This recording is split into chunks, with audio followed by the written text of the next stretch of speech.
Well, what's up again there, guys? Brian here at 3TR here to bring you a much shorter episode of my weekly Q&A show, Talk to People's Questions, episode 239. This time we only got about 5 questions from all regulars as far as I can tell, and I guess they're all somewhat very consistent with each other, so I guess it makes it that much easier. So jumping right into the first question coming from Mr. Matthew M. Killer, and he wants to know, what is one fun thing about making a trilogy in my eyes?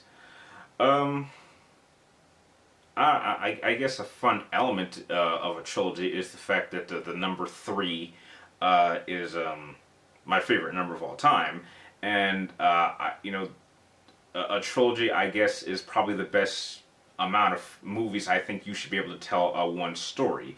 You have a beginning, a middle, and an end, and I'm just a big fan of trilogies. I mean, obviously for much bigger franchises like the Marvel Cinematic Universe and the Marvel Cinematic Universe, or DC, they go much further than that. But I'm very fond of trilogies. I mean, I think the only reason anyone would want to go further than that is if just to make extra money or turn a franchise into a giant cash cow. But yeah, I guess just the element of having the 3 principles of how one tells a story is probably one of the best factors of a trilogy series in terms of movies. But that's just for me.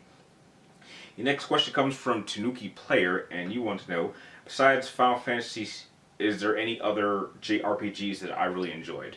Oh yeah, I've played Chrono Trigger, I've played Legend of Dragoon, I've played Mario RPG, or Super Mario RPG, Ni no Kuni, which I absolutely fell in love with that. And that's about it that I can think of off the top of my head, apart from Final Fantasy. I know there's maybe 1 or 2 other franchises or games that I've played, but I can't think of them at the moment right now. But those just to list a few right off the top of my head. And this actually kind of goes into the next question coming from Santico Scarpino. And you want to know, have I played Chrono Trigger or Chrono Cross? Yes, as I said earlier, I have played Chrono Trigger, but I have not played Chrono Cross. I don't even think I've ever actually finished a game of Chrono Trigger. I've made it pretty far in, and then for whatever reason, I usually kind of just lose interest and stop playing it, and I end up starting again. And it's kind of similar to my situation that I had with Final Fantasy VII.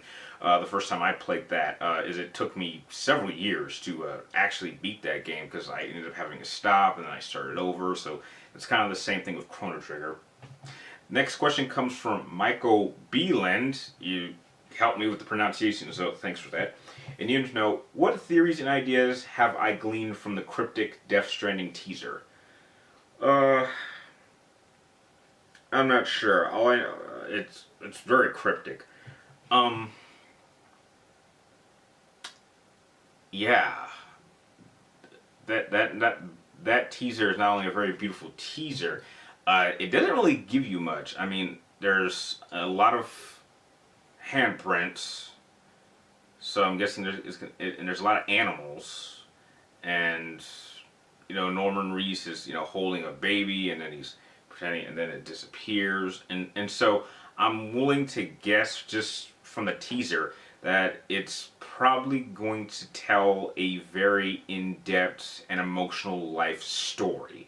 It's going to be a very character-driven game, and that's really what Hideo Kojima is really good at writing. He is very, very good at creating very in-depth characters with several layers, and I don't expect anything less from this game. And the last question comes from JDS4696, and you want to know, am I going to watch Batman Return of the Caped Crusaders? I saw the trailer for that. I'm not sure if I want to watch that. I mean, I think it's nice that they want to make another animated movie going, revolving around the old classic Adam West Batman series. But that just was never really my Batman. I mean, the first Batman movie I ever saw was Batman Forever, and I, obviously went back and watched the 2 Tim Burton films. But that whole campy, light-hearted, goofy type of Batman was never for me. I mean, I reviewed the movie when I was doing my Batman Month series during my first year of this channel, and I kind of had to put my mind in a certain state in order to kind of try to enjoy it. But I don't know. I might give it a good watch if you guys want me to review it. But it's not really something I see myself actually going out of my way to actually make a serious effort into watching.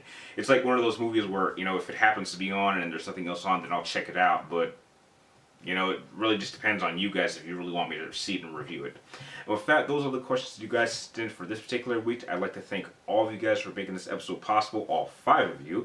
And if you guys have any more questions you'd like me to answer in next week's episode, be sure to send them in the comments down below. But please make sure you get them into me before Wednesday when I start filming this. If you do send in your questions the day of Wednesday or even into Thursday, I will just have to write the answer in the comments down below, and that's where you will find your answer if you do not see me answer it in the video itself. And with that out of the way, I'd like to thank you guys for watching, and I will see you next time.